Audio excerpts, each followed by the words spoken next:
Hey friends, this is a George Orwell 1984 Big Brother on steroids free speech update from SGTReport. Breaking news tonight that Disney has dropped PewDiePie, YouTube's highest earning YouTube star, over anti-Semitic jokes. Alright, so here's what's up. Disney Corporation bought Maker Studios. Maker Studios creates deals with big-time YouTubers in a conglomerate of powerful YouTubers. Disney owns Maker Studios, thereby owning a piece of PewDiePie, obviously being able to influence the things he says. This is how free speech dies.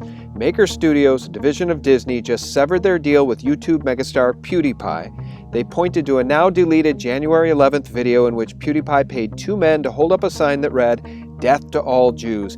I watched the video. It's not that big a deal, but here's the problem. When we have protected classes, when we have protected races, when we have protected speech, when we have the death of free speech, we have the death of everything that makes us free. And it's a slippery slope into absolute despotism.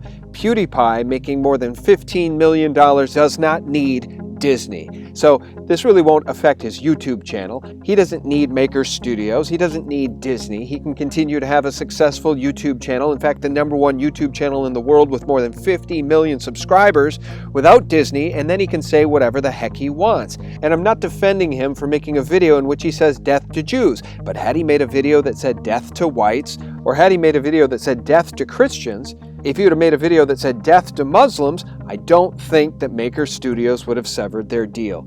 You just cannot criticize the Jewish religion or Jews in this culture. And if you think I'm making that up, look no further than French comic Diodani, who went to jail for telling anti-Semitic jokes.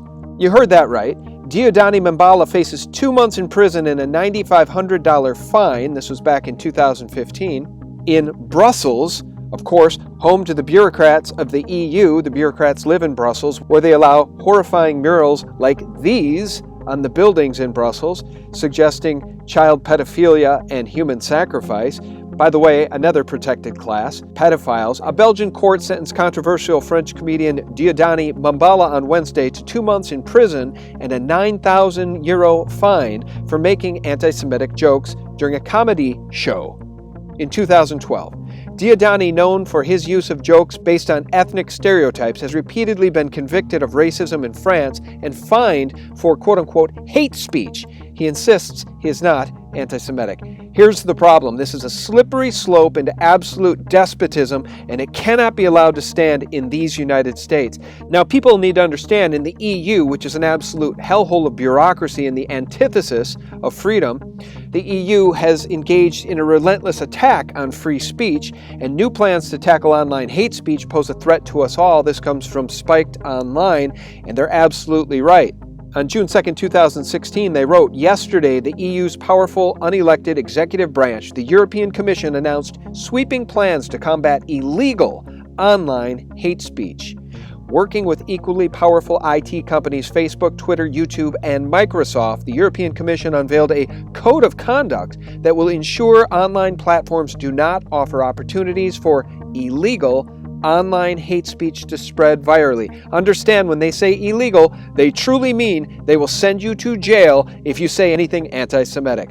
Upon receiving a valid removal notification, IT companies will have to remove or disable access to the content in less than 24 hours. This is Big Brother on steroids, and it is the absolute death and end of free speech. Because the EU's Code of Conduct was unveiled without any form of public consultation, public discussion, by democratically elected leaders, of course, because it was done by bureaucrats in Brussels, or even a vote, it is unclear how the EU and IT companies reached their decision and drafted the code. Yet, as a result of this decision, the civil liberties of 500 million people will now be affected. So, what exactly is the content the IT companies have been given blanket authority to censor? According to EU law, illegal hate speech means all conduct publicly inciting to violence or hatred directed against a group, Jews, or persons or a member of such a group defined by reference to race, color, religion, descent, or national or ethnic origin. Folks, this means you can't say anything about anyone lest you be judged a hate monger for saying words out of your mouth and be thrown in jail. The article concludes, leaving aside the incitement to violence aspect of the definition, which is largely uncontentious, hate speech is defined as including incitement to hatred which is both circular and so vague as to mean almost anything. And that's the point, my friends.